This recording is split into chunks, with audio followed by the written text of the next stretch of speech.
ஆடிக்கிட்டு குதிச்சுக்கிட்டு எப்படி நீங்க கடவுளை உணர முடியும்?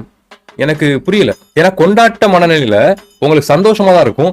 அப்படி சந்தோஷமா இருக்கப்ப நீங்க கடவுளை உணர்றீங்கன்னா ஓகே, உணர முடியும்னு வச்சுக்கலாம். செம்ம ஜாலியா இருக்கேன் நான், என் சோல் செம்ம ஜாலியா இருக்கு. என்னால இப்ப கடவுளை உணர முடியுது.